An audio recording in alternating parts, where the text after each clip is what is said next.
Buenos días, buenas tardes, buenas noches. Bien, hoy vamos a tener el segundo encuentro teórico de Introducción a la Investigación Social. Este encuentro va a tener por objeto desarrollar la unidad 3, donde vamos a ir trabajando durante la clase los conceptos que tienen que ver con el proceso de investigación. Vamos a tratar de abordar las distintas partes y además vamos a ver algún tipo de clasificación que podemos hacer para la idea del proyecto, ¿no? Entonces, desde ese punto de vista, los contenidos que vamos a ir trabajando en esta clase eh, es la continuación de lo que vimos en el capítulo 1, lo que vimos en la clase 1, y que después fueron trabajando en la parte práctica de la materia. Desde este punto de vista podemos pensar que hay tres tipos de investigación según el objeto que la misma persigue, que es abordar un problema de estudio y poder generar tres tipos de investigación, como decíamos. Una sería un enfoque más de conocimiento sobre la temática, que son las investigaciones exploratorias. Luego, otro tipo de investigación es cuando nosotros abordamos la cuestión para poder describir un objeto de estudio. Y la tercera es cuando nos pretendemos plantearnos una explicación sobre ese objeto de estudio. Entonces, de ese punto de vista, lo primero que vamos a ver, y luego intentaremos desarrollar a lo largo de la clase las distintas componentes que surgen. En primer lugar, como decíamos en la primera clase, la investigación se construye sobre la base de un proceso.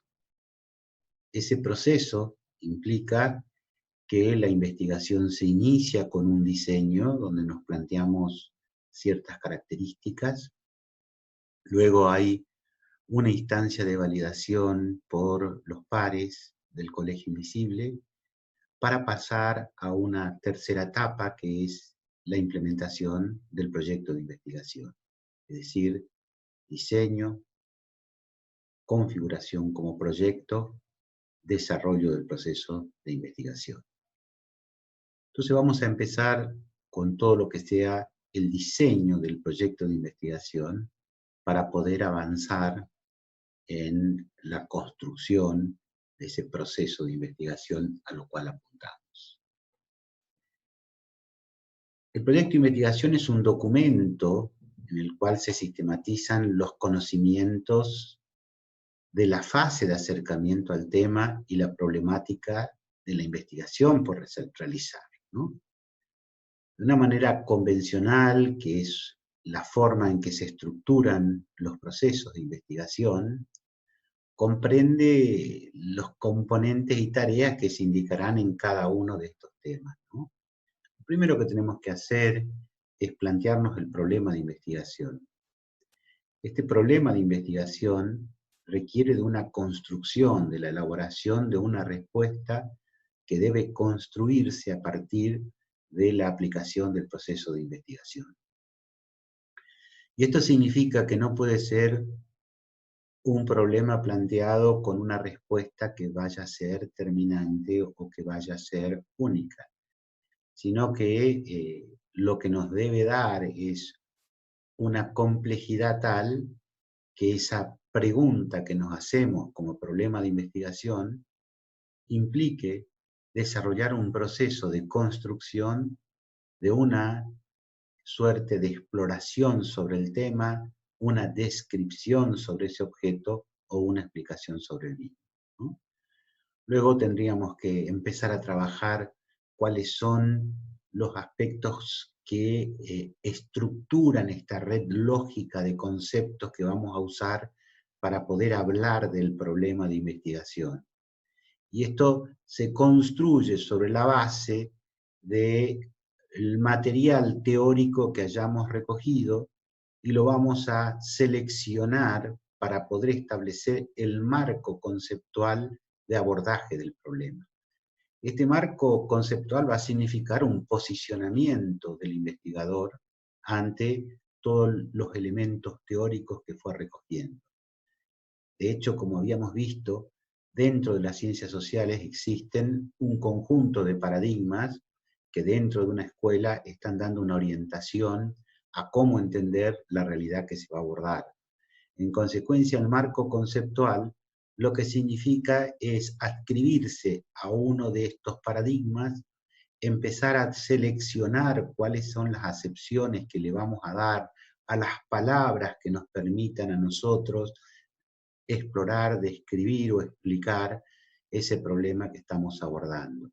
Consecuencia, el marco conceptual es el posicionamiento que la investigación adopta en forma teórica ante los conceptos que se van a aplicar para nominar las cosas.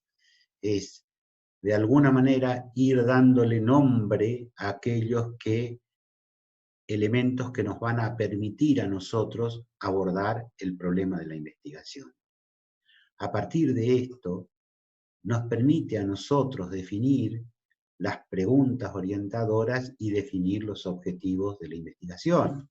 Que de hecho estos objetivos de la investigación van más allá de los objetivos que nos hemos planteado, sino que existe una finalidad que nosotros tenemos que definirla para poder enmarcar ese proceso de investigación en elementos que sean conducentes a obtener la mejor exploración, descripción o explicación del problema que nos hemos planteado. A partir de esto, generaremos un diseño metodológico, nos daremos un cronograma de trabajo, estableceremos el presupuesto de los recursos que necesitamos para poder trabajarla a la investigación. Y a partir de esto también vamos a definir de qué manera vamos a presentar la lectura de la información recogida y, por otra parte, cómo vamos a generar la información necesaria que comunique los resultados de nuestro proceso de investigación. Entonces, la primera cuestión pasa por decir, bueno, empezamos a identificar un tema. Esto significa que vamos a tratar de delimitar qué es lo que vamos a hacer como proceso de investigación. En consecuencia, el planteo del problema de investigación empieza a aparecer con la elección del tema. Podemos abordar una temática que nos permita a nosotros situarnos en una temática específica que queremos investigar. Por ejemplo, pensemos en que queremos desarrollar un proceso de investigación que nos permita conocer a nosotros cuál es la dinámica de la construcción del sector turístico en la provincia de Catamarca. Ahora, esto es algo amplísimo. Evidentemente, es un tema muy polisémico, por un lado, por el otro lado, es un conjunto de variables las que pueden explicar el tema del turismo en Catamarca. Entonces ahí es cuando empezamos a generar un proceso de recorte de la investigación para poder enfocarnos de una manera más precisa en cómo vamos a definir los aspectos que nos ocupan. Consecuencia, lo primero que tenemos que hacer es plantear el problema. ¿Y ese problema cómo se plantea? Evidentemente yo parto de una cuestión que es amplia, un tema que tiene un conjunto de variables que lo explican, un conjunto de elementos que se hace muy imposible, o no imposible, al menos muy complejo de abordar.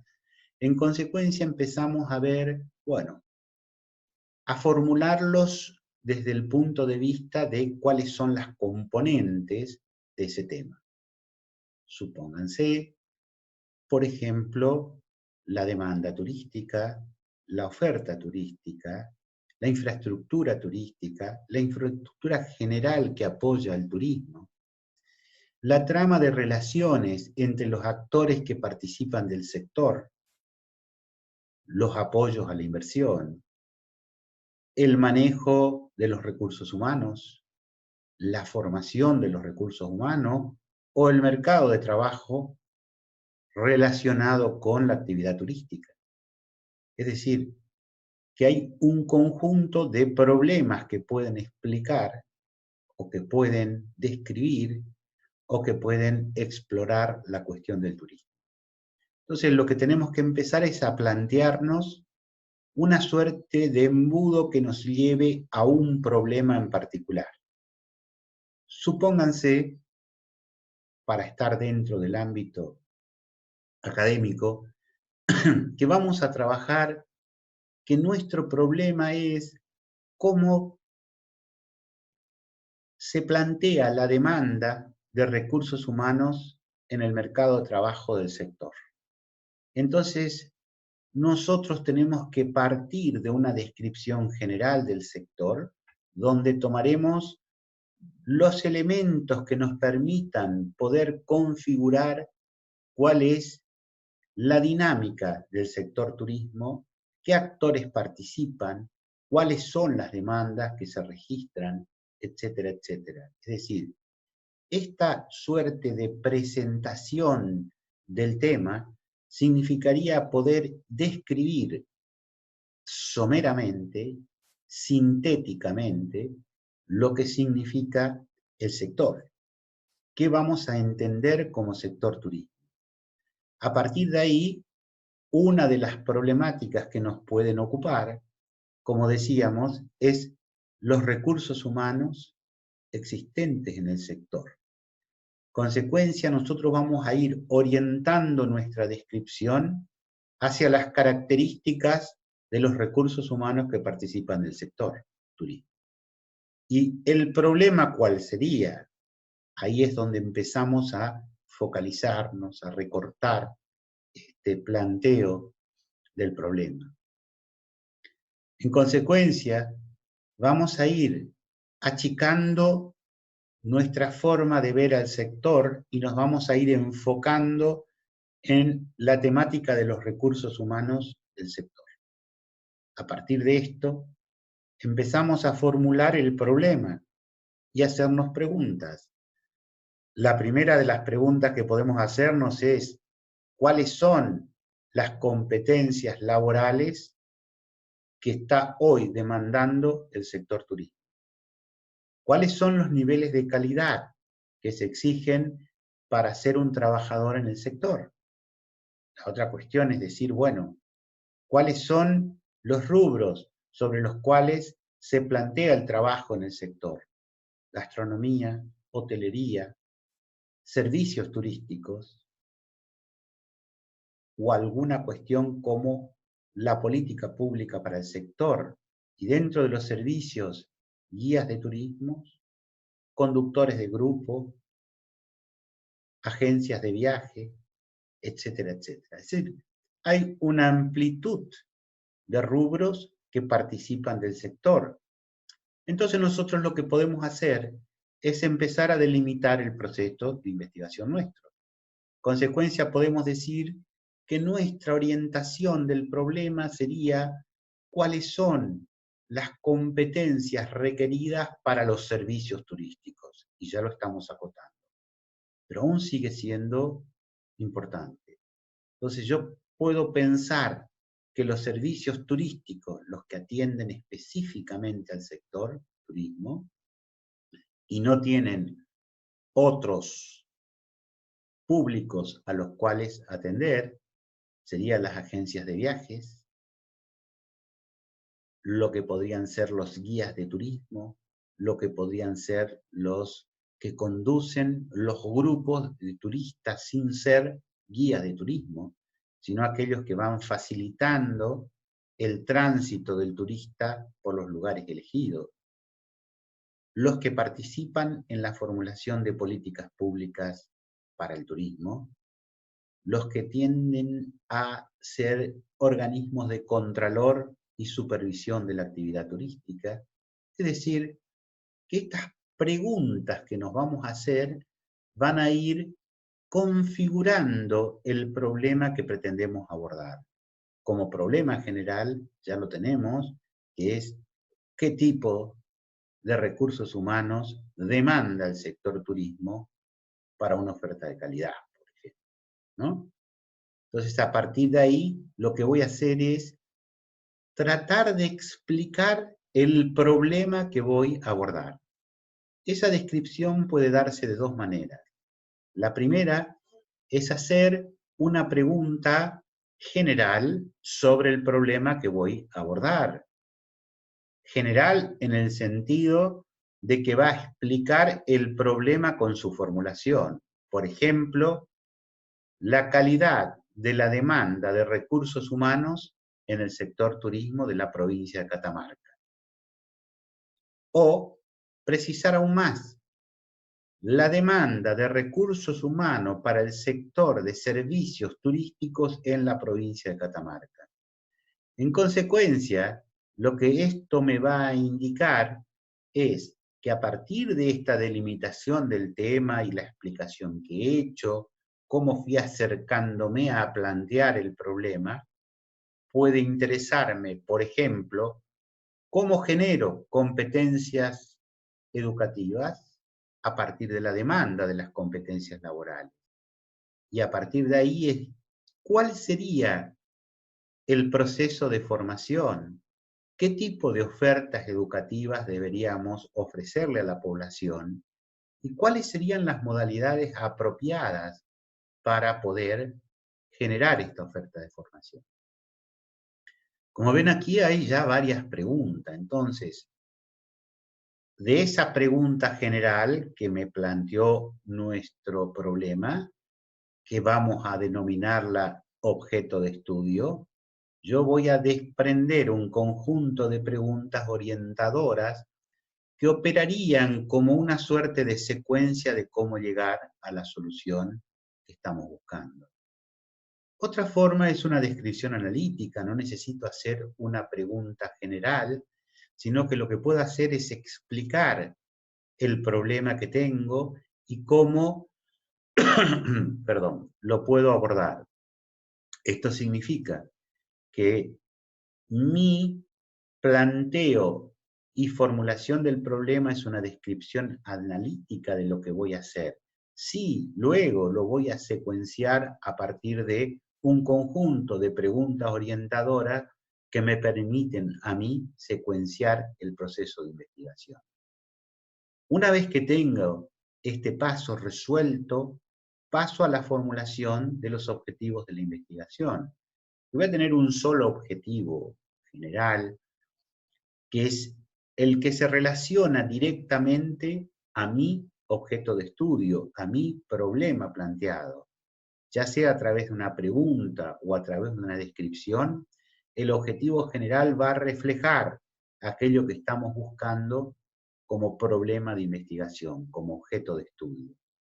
Y los objetivos específicos, que marcarían la secuencia de cómo alcanzar los resultados de nuestro proceso de investigación, van a significar objetivos específicos que estén conectados directamente con cada una de las preguntas orientadoras.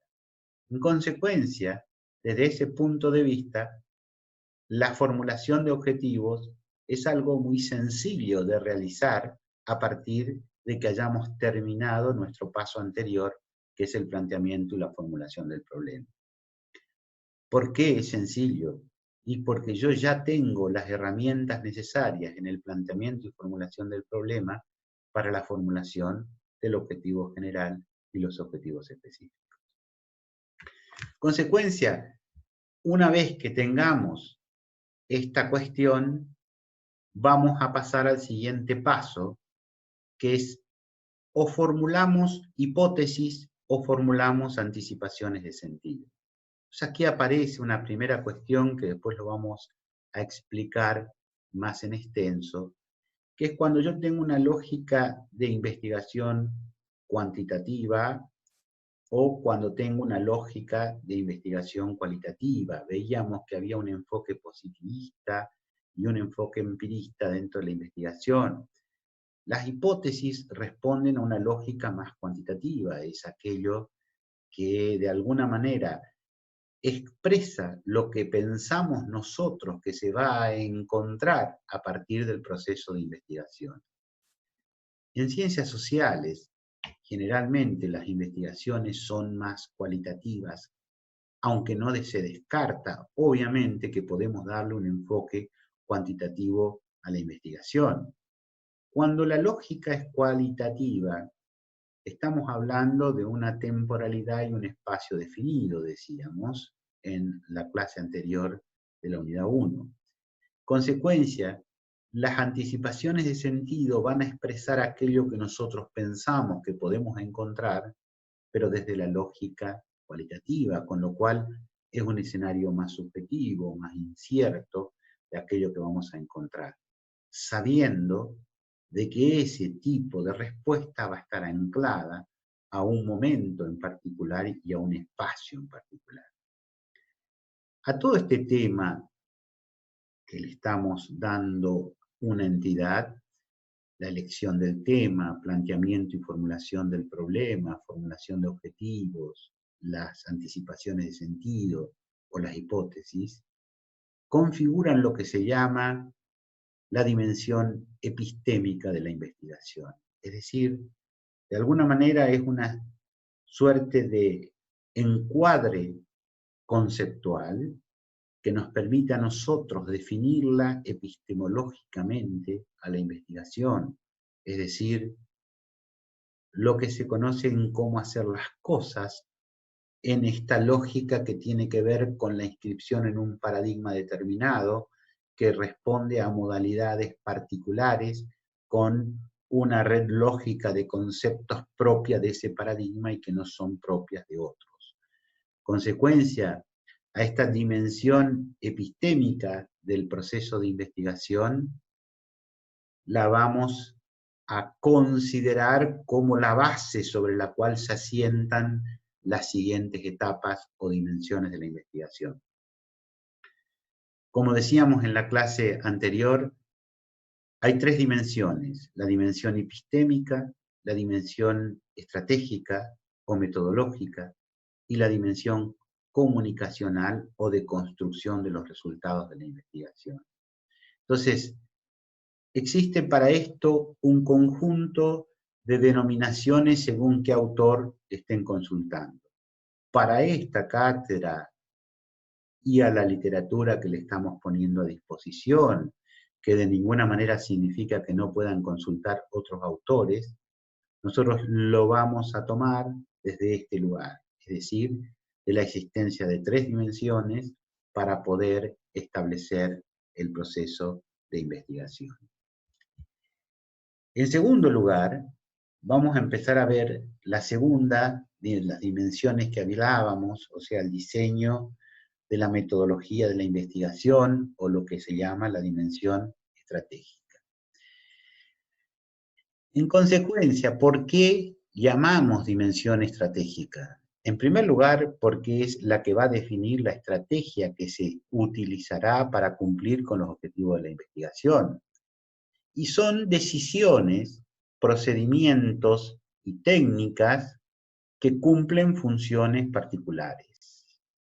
Hay tres tipos de diseños que podemos adoptar, que son el experimental, el cuasi experimental o el no experimental. Son de tipo cuantitativo. Entonces, los tipos de investigación cuantitativa que nosotros podemos encontrar en la literatura y que de hecho nos van a orientar sobre qué es lo que vamos a seleccionar como proceso de investigación. Las investigaciones experimentales son aquellas donde el investigador tiene el control de la variable independiente, otros autores hablan de la variable estímulo, la cual puede hacer variar en la forma que sea más apropiada a sus objetivos. ¿Qué son las variables independientes? Aquellas que no dependen de otras variables y que en consecuencia son las que orientan el trabajo de investigación. De igual manera, se puede controlar la conformación de los grupos que necesita para su estudio, porque de hecho yo estoy manipulando, estoy generando un proceso de investigación siguiendo las reglas establecidas en la dimensión epistémica, pero que sí, de alguna manera, yo puedo establecer cómo voy a diseñar los grupos, voy a conformarlo de una manera necesaria para mi proceso de investigación. En las investigaciones cuasi experimentales es que no se llega a conformar como experimental. Los diseños en los cuales no se han podido utilizar el azar en la formación de los grupos. Es decir, que yo tengo que necesariamente terminar con esos grupos y no con otros, porque no existe la posibilidad de esa manipulación que hablábamos antes. Y por último, las investigaciones no experimentales que pertenecen entre las principales, por ejemplo, la encuesta social, el estudio de caso, el estudio de cohortes, la observación estructurada, la investigación participativa, la investigación evaluativa. Es decir, que no responden a procesos manipulados desde un punto de vista de cómo puedo obtener una determinada información. Estas investigaciones no experimentales operan de una manera diferente. Lo que hacen es seleccionar determinadas cuestiones, pero con una cuestión más abierta. Ya no estoy controlando la conformación de los grupos, sino que estoy definiendo un conjunto de elementos que me van a permitir resolver el problema de la manera que la investigación requiere. Dentro de lo que es la lógica de la investigación cualitativa, el marco de observación y de análisis está orientado por la formulación previa de hipótesis o anticipaciones de sentidos y las preguntas que nos hemos hecho, que de alguna manera pretenden anticipar el comportamiento de la realidad objeto de estudio. Se busca en general, con este tipo de investigación, la recuperación de la subjetividad como espacio de construcción de la vida humana. Lo segundo es la reivindicación de la vida cotidiana como escenario básico para comprender la realidad sociocultural que generalmente es el objeto de estudio de nuestra ciencia social, ¿no? Y por último, la intersubjetividad y el consenso como vehículos para acceder al conocimiento válido de la realidad humana. ¿Qué es la intersubjetividad? Es la interacción bidireccional que existe entre el objeto y el investigador. Esta idea de pensar un consenso para que obtengamos el conocimiento válido sobre la realidad humana, sabiendo de antemano que son procesos que no se pueden generalizar sin tener al menos una mínima duda de que esto nos dé una información exhaustiva y excluyente. Es decir, que de alguna forma el concepto de realidad humana tiene diferentes acepciones, diferentes momentos, diferentes espacios a donde construirse, ¿no? Entonces tenemos por un lado la lógica de la investigación cuantitativa que hemos visto antes, con estos diseños que hemos explicado, o la lógica de la investigación cualitativa, donde lo que estamos generando es un proceso particular para un momento particular, para una localización geográfica particular, para un grupo en particular. Es decir, estamos recuperando la subjetividad que genera cada espacio de construcción de la vida humana. Este proceso de investigación cualitativa es inductiva o lo que mejor la define es cuasi inductiva, ¿no?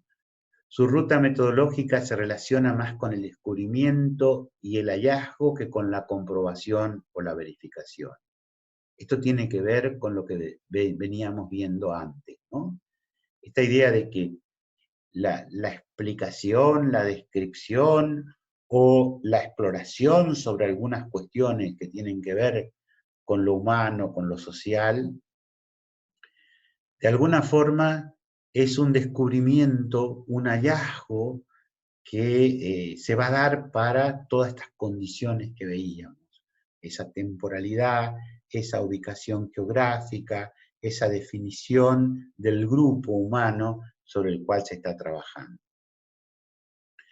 La otra característica es que esta lógica pretende tener un enfoque de tipo holístico, es decir, que el investigador ve el escenario y a las personas en una perspectiva de totalidad, es decir, que estamos viendo la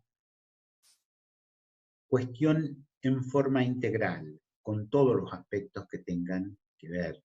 Las personas, los escenarios o los grupos no son reducidos a variables, sino que son considerados como un todo integral que obedece a una lógica propia de organización, de funcionamiento, de significación. Por eso hablábamos de que es una investigación que va a estar anclada a estos elementos que habíamos visto. Y es interactiva y reflexiva. Los investigadores son sensibles a los efectos que ellos mismos causan sobre las personas que son objeto de su estudio, es decir, que es una relación bidireccional. Nuestro accionar modifica ese contexto de actuación donde estamos y a la vez nos nutre de información para poder rever nuestros procesos.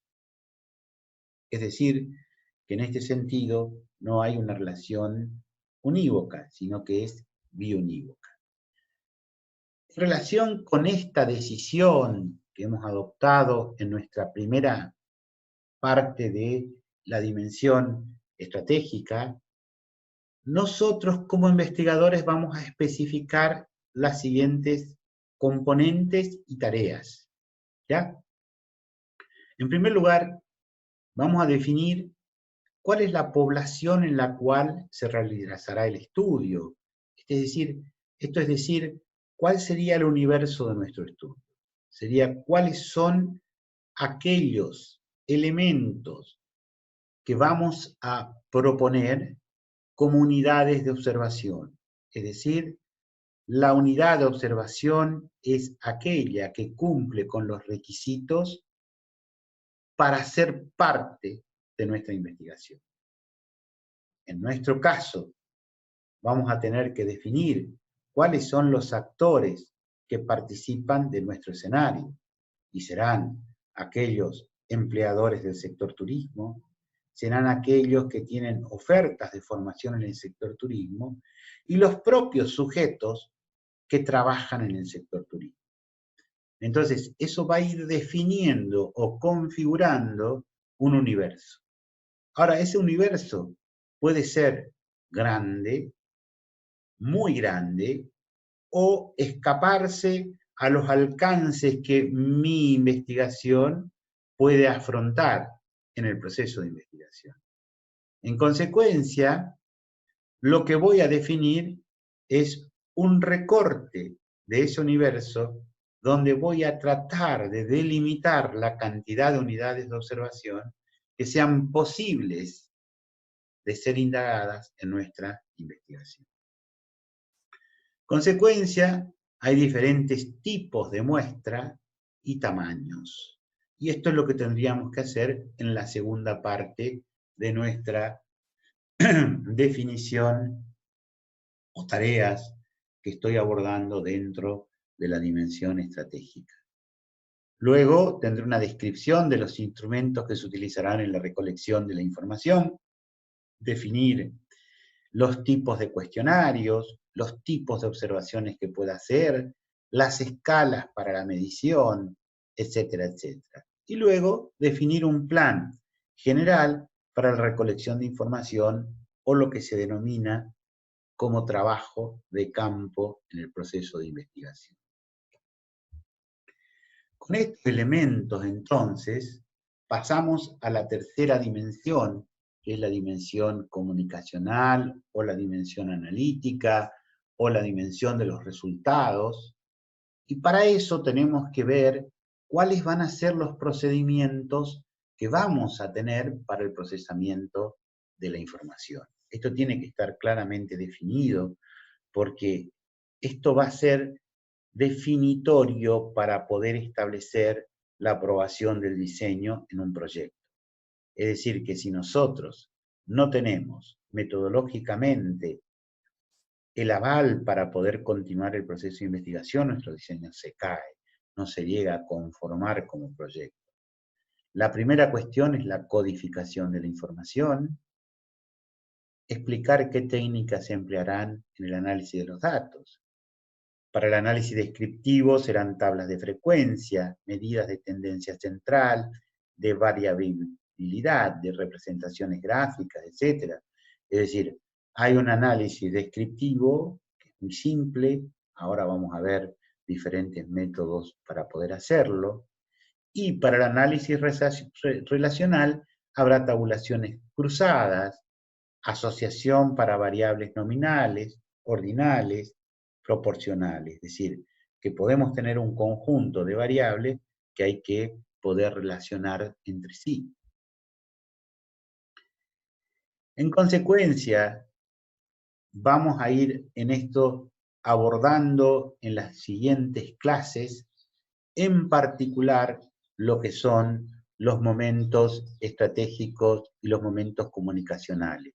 Van a tener actividades prácticas que van a poder ir construyéndoles mejor el conocimiento sobre cada uno de estos momentos del proceso de investigación.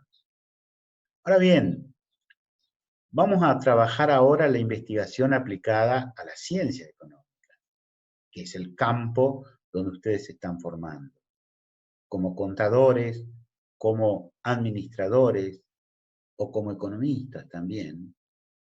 De alguna manera hay un conjunto de elementos que se aplican específicamente al campo profesional nuestro. Entonces, vamos a tratar de ir viendo algunos aspectos que tienen que ver con lo que es el proceso de investigación en las ciencias económicas. Hay varias aplicaciones, vamos a tratar de ver algunas de ellas. Estudios locales, donde estamos trabajando una investigación cualitativa y cuantitativa, lo que se llama la cual cuantitativa, y que generalmente se utilizan los métodos históricos y etnográficos. No vamos a ahondar en esta materia metodologías específicas. Vamos a hablar de una metodología de la investigación general, donde cada uno después tendrá que ir indagando con el desarrollo de su actividad los métodos que va a aplicar. Lo segundo es para la planificación, es decir, toda planificación tiene un momento explicativo que generalmente surge de un proceso de investigación exploratoria. En consecuencia, la planificación va a apelar a este tipo o a procesos de investigación ya concluidos, que sean descriptivos o explicativos, es decir, todo aquello que nutra o aporte conocimiento a lo que es el proceso de anticipación de futuro, es útil en la ciencia económica poder aplicarlo, ¿no? La otra es un plan de negocios, es decir, cómo mejorar la construcción de una propuesta de desarrollo de un negocio dentro de un mercado determinado o dentro de los alcances que el que nos contrata tiene pensado hacer con su capital o con su negocio actual y que quiere expandirlo, que quiere construir otras diversificaciones a las que ya tiene o agregar nuevos productos, etcétera, etcétera. Y para eso pasamos a lo que sería un proceso de investigación de mercado. Es un estudio de mercado. Y ahí sí puede estar formando parte de un plan de negocio, formando parte de una planificación, formando parte de un estudio local. Pero el estudio de mercado es una actividad específica que tanto los administradores como los contadores pueden apelar para mejorar su capacidad de poder revisar qué es lo que se está haciendo o aconsejar al cliente qué tipo de cosas puede generar dentro de su actividad sin tener una repercusión negativa en su proceso de crecimiento y de esa manera poder llegar a mejorar sus ingresos.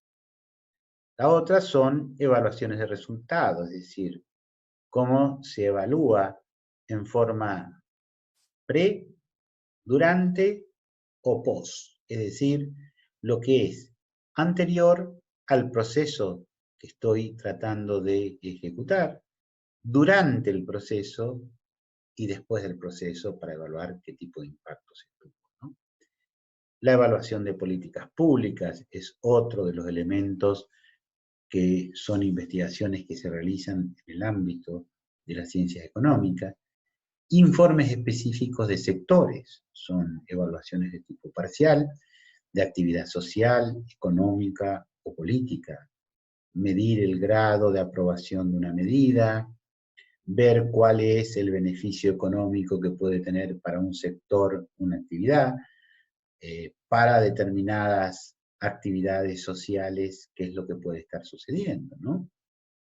Entonces son informes que van a tener un objetivo determinado y que va a tener que ver con la actividad social, económica o política, que son los tres grandes rubros donde se desarrolla la actividad de la sociedad humana, ¿no? Entonces el diseño aplicado a la administración y gestión vamos a empezar a ver en detalle algunas cosas. Por ejemplo, los estudios locales pueden conocer la situación actual, las causas que generan esta situación actual para poder elaborar estrategias de intervención, por ejemplo, políticas públicas o una asociación mixta estatal y privada planteando un modelo de desarrollo local o una problemática inusual que responda a un evento que no estaba planificado y que genera un conjunto de dificultades o conductas disruptivas. Entonces es necesario poder elaborar estrategias de intervención específicas que sean adecuadas y que en consecuencia se requiera una investigación de este tipo. Para la planificación son, como decíamos, momentos explicativos, procesos de diagnósticos que aportan conocimiento para esa definición. Lo que da es un marco conceptual que nos permite conocer, desarrollar y explicar el problema que estamos enfrentando. Este diagnóstico es fundamental para una buena práctica de la planificación. Otro elemento que puede ser importante son mecanismos de identificación de proyectos sociales o de inversión. Son procesos que tienen que ver con la etapa de definición de la idea proyecto, el diagnóstico previo a la etapa de formulación, los estudios que conforman la evaluación de los proyectos de inversión. Pueden ser planes de negocio o estudios de mercado en particular, que permiten de alguna manera tener mayor precisión y capacidad de determinación, anticipación y asegurar los resultados que un proyecto de inversión tiene. El plan de negocios ya es algo más anclado en un proceso particular. Es un documento que describe el camino que tiene que hacer el inversor o el capitalista o como ustedes deciden llamarlo, según donde se sitúe cada uno, y es el camino que debería recorrer un negocio o una empresa en el futuro. Es como una suerte de orientación para la acción. Un buen plan explica el concepto empresarial, es decir, aquello que tenga que ver con lo que la empresa pretende, con lo que la empresa quiere ser, con lo que la empresa va a hacer. Resume los objetivos, identifica los recursos en términos de capital, en términos de los recursos humanos, que la empresa va a necesitar. ¿Esto por qué? Porque todo proceso de crecimiento necesariamente va a tener una inversión que realizar. Y esa inversión no está dada solamente en el capital, sino también en cuál es el recurso humano que se puede aplicar. Por ejemplo, una ampliación de la gama de productos que yo estoy elaborando significa que requiere determinadas competencias. En consecuencia, más que la inversión en tecnología que voy a aplicar en el proceso de expansión de la empresa, también necesito los recursos humanos formados en esa tecnología que se va a incorporar. En consecuencia, es más amplio el concepto de recursos que aquellos que están definidos desde el punto de vista de capital. Describe también, entonces, cómo vamos a hacer para obtener estos recursos. Es decir, que el plan no puede quedarse en decir, bueno, la necesidad es esta, sino que tiene que decir cómo vamos a obtener los recursos y luego, a partir de todo un flujo que nosotros tenemos que ir armando, empezar a concluir cuáles son los motivos por los cuales consideramos que el negocio saldrá adelante, que no es objeto de esta asignatura, sino que es algo que lo tendrán que ver en otras asignaturas. Pero de alguna manera es un complejo de información que lo que permite es decidir si se va a encarar o no ese proceso. Por lo cual, como es un instrumento para la toma de decisiones, debe ser un plan claro, conciso y directo. Nuestros lectores, que serían nuestros comitentes o aquellos que nos contratan para hacer el trabajo, no les gusta la jerga, la mala gramática y ortografía, la imprecisión en los temas claves. Por ejemplo, ¿qué significa ambiente competitivo, dinámicas de equipo, potenciales fuentes de recursos, etcétera, etcétera? Tenemos que ser claros, concisos y directos. Nuestro contratante, nuestro comitente, requiere una información por la cual está pagando. Consecuencia, pide ciertas precisiones necesarias. Entonces, cuando ustedes elaboran el plan de negocio, tienen que escribir de una manera positiva, comunicar alegría y entusiasmo hacia el negocio sin hacer promesas que no se puedan cumplir. Porque eso los compromete a ustedes para el futuro. Si ustedes hacen un buen trabajo de determinación del plan de negocio, pueden luego continuar en el proceso de implementación. Siempre hay que escribir en voz activa, no en pasiva, siempre en tercera persona porque no es una propuesta de ustedes, sino que es una propuesta que surge de aquello que han determinado en el conjunto de actores que participaron en la elaboración del plan. Escriba de manera clara, mezcle el uso de frases largas, aclaratorias, con otras frases cortas que resuman y sinteticen el mensaje que quieren transmitir. Hay que incluir tablas y gráficos. Si al hacer estas tablas y gráficos ustedes comunican una información importante. No hay que sobrecargar el plan con presentaciones gráficas que se pueden resumir en una o dos frases. O sea, si yo estoy mirando una secuencia temporal y no aporta mayor información porque son muy escasas las variaciones que tengo, no tiene ningún sentido, sino con decir la variación es poco significativa para entender el problema y ya, con eso resuelvo las cuestiones, ¿no? Siempre las tablas y gráficos bien planeados nos van a dar una mejor imagen visual y presenta la información, o sea, tienen ustedes que elaborarla de una forma que atraiga a aquel que lo está escuchando, ¿no? Es un poco el concepto básico. Bien, El estudio de mercado ya estamos en un proceso de investigación que podemos configurarla como exploratorio descriptiva, ¿no?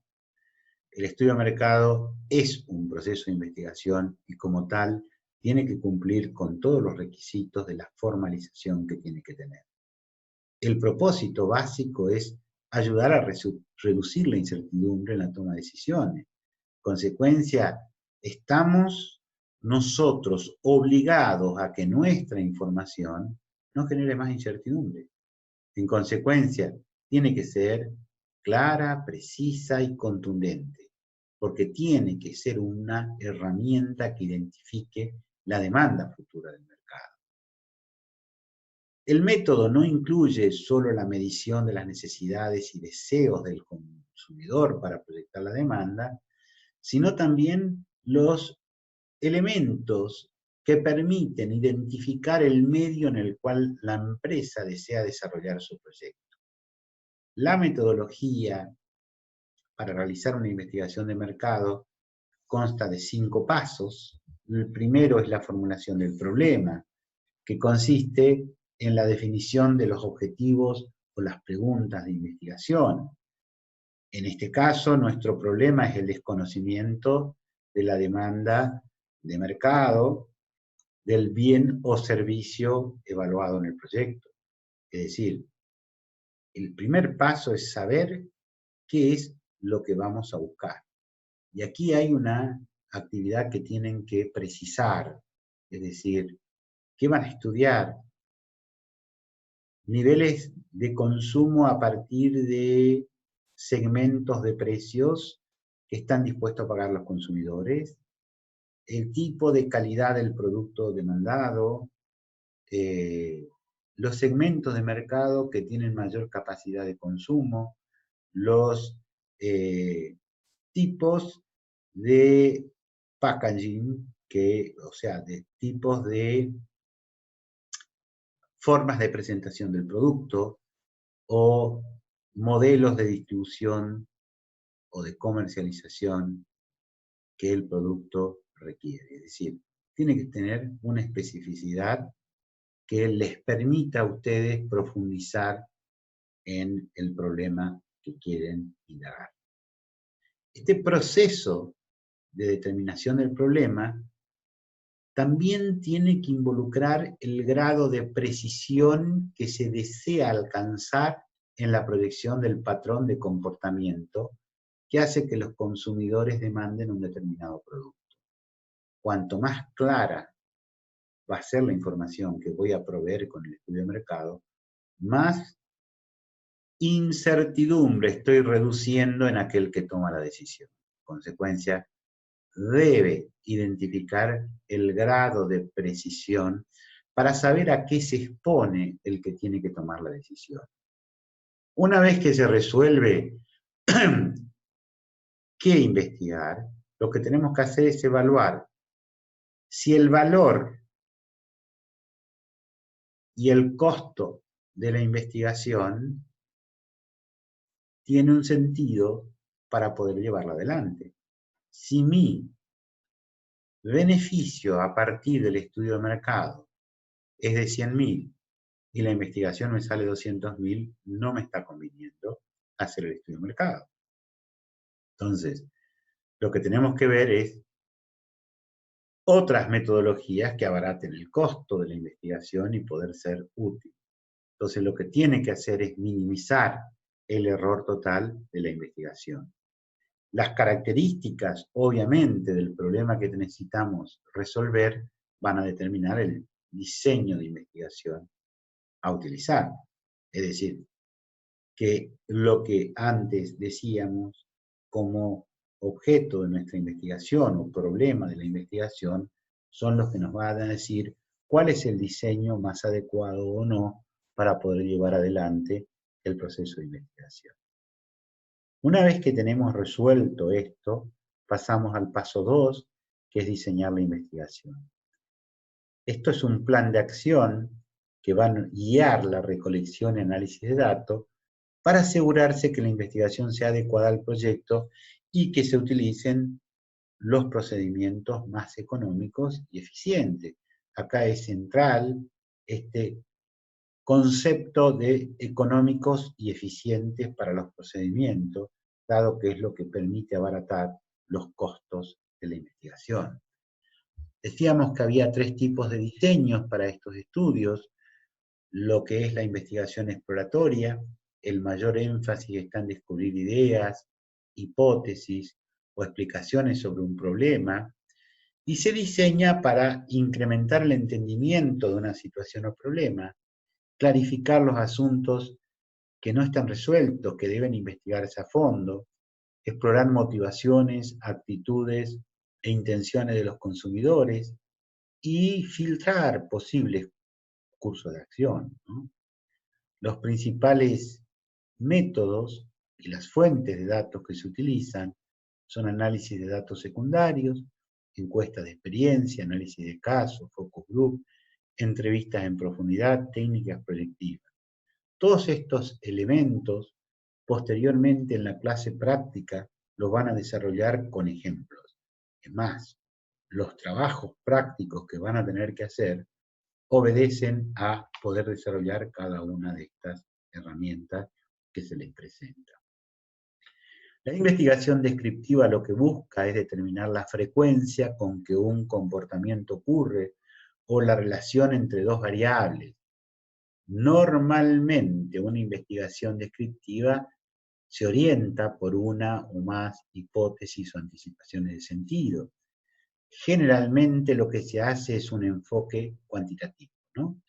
Los objetivos son describir situaciones o mercados, población y segmentos de un mercado, competidores y su participación de mercado, características de los canales de distribución, tendencias y realizar predicciones, ¿no?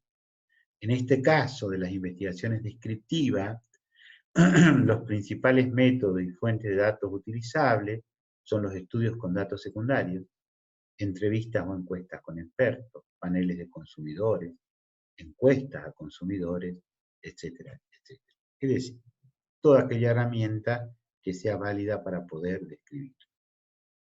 Y luego está la investigación causal, que ya se preocupa de establecer relaciones de causa y efecto, de causalidad que produce tal o cual cosa. Toma la forma de experimental, porque de hecho es el tipo de investigación que permite generar esta relación o efectos de causalidad. Las investigaciones se realizan a través de experimentos, porque se pueden obtener de esta manera ambientes controlados, donde solo la variable deseada o tratamiento está afectando a la variable dependiente. El diseño de la investigación con relación a la variable tiempo puede ser de 2 tipos: la transversal o seccional, que es en un momento determinado de tiempo, es decir, que hay un anclaje, es como una suerte de corte transversal del proceso, y la longitudinal, que es cuando se ve una evolución a través de periodos de tiempo. De alguna manera, podemos decir que la primera es sincrónica y la segunda es asincrónica, es diacrónica, porque va a lo largo del tiempo, ¿no? Una vez que yo tengo resuelto este paso 2, que me está definiendo gran parte de la investigación que tengo que hacer, empezamos con el desarrollo del plan para la recopilación de datos.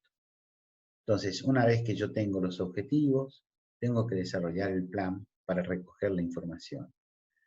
Tengo que reunir toda la información secundaria que sea de interés para la investigación, y cuando no existan datos secundarios para un problema en particular, tenemos que generar el plan para obtener los datos primarios, que son aquellos que surgen de nuestro trabajo de campo para recoger la información. Lo importante que hay que tener en cuenta es que la información tiene que ser relevante, confiable, imparcial y actualizada. Para esto pasamos al próximo paso, que es el diseño muestral y la recopilación de datos. Este procedimiento de selección muestral permite abaratar los costos y tienen la posibilidad de inducir cuál sería el resultado más global. Entonces, yo tengo que definir un segmento de población que sea representativo del universo de estudio, de la población que voy a estudiar, ¿no? Este conjunto de todos los individuos o entidades de las cuales se requiere información, la vamos a denominar muestra. Tres cosas hay que decidir. La unidad de la muestra, personas a quienes se le va a preguntar, determinar qué información se necesita y quién posee esa información. Esta es la unidad que va luego a conformar la muestra. Lo segundo es el tamaño de la muestra, que es la cantidad de personas que van a formar parte de la muestra. Y ese tamaño de la muestra, en primer lugar, tiene que ver con la veracidad de la información que vamos a extraer. Y en segundo lugar, con el impacto económico que tiene para nuestro proceso de investigación el tamaño de la muestra. Es decir, que aquí se entra en una disyuntiva de tamaño versus costo. Y luego el procedimiento, que es la forma en que se van a escoger las personas que forman parte de la muestra. Entonces vamos a ver algunos conceptos generales que nos permiten situarnos en este proceso. La población es la totalidad de casos que cumplen con ciertas especificaciones que nosotros hemos definido a priori, pero que sí tienen que ver que estas especificaciones definen los elementos que hacen que pertenezcan al grupo de interés nuestro, y los que no lo cumplan deben ser excluidos.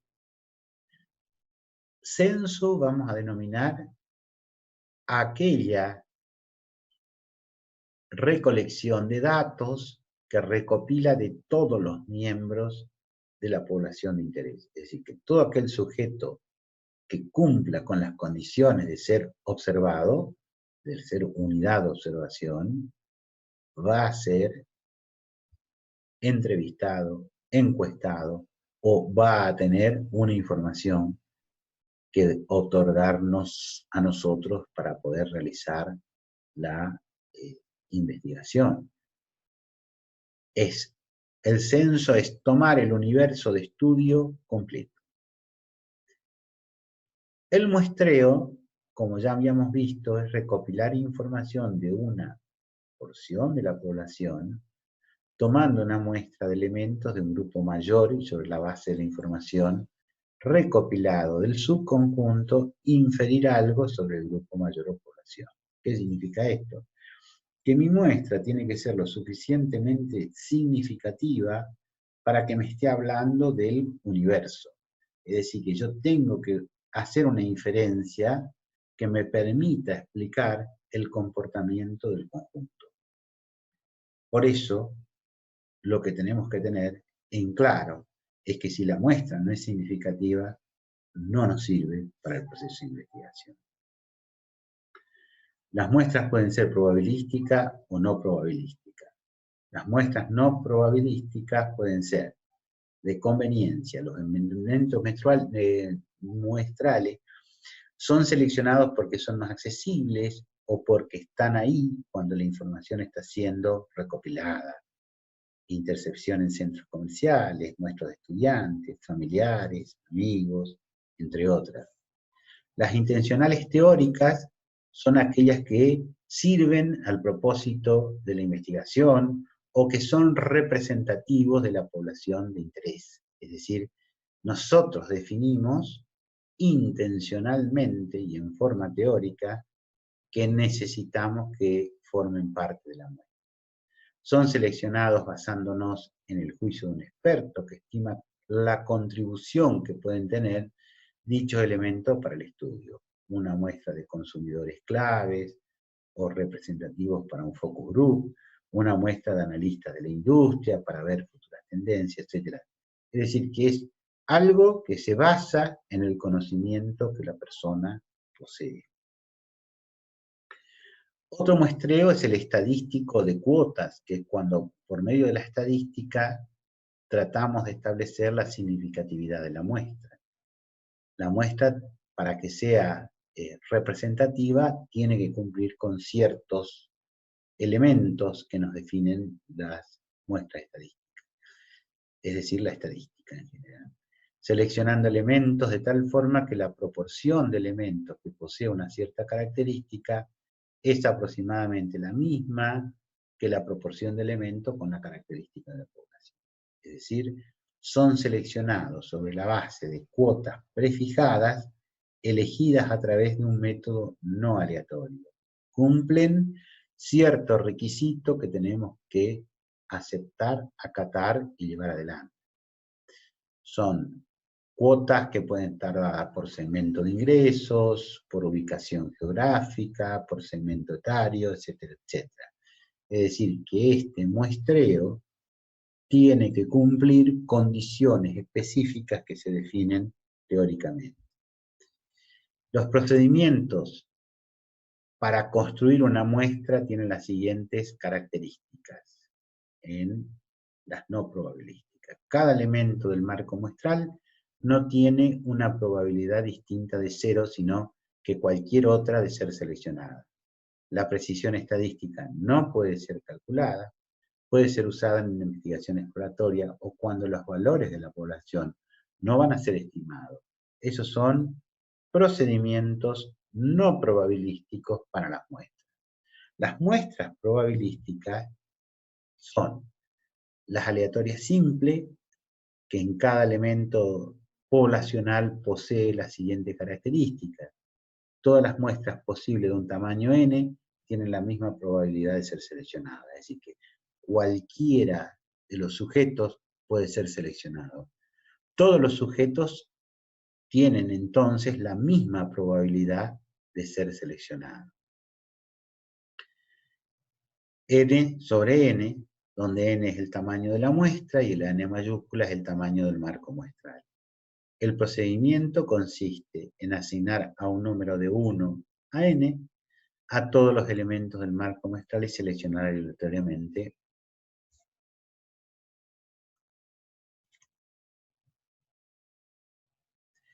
El muestreo estratificado es cuando nosotros dividimos los elementos de la población en subpoblaciones, sobre la base de una variable que puede ser edad, puede ser ingreso, puede ser ubicación geográfica, y luego seleccionar independientemente los elementos utilizando el procedimiento del muestreo aleatorio simple de cada una de esas subpoblaciones o estratos.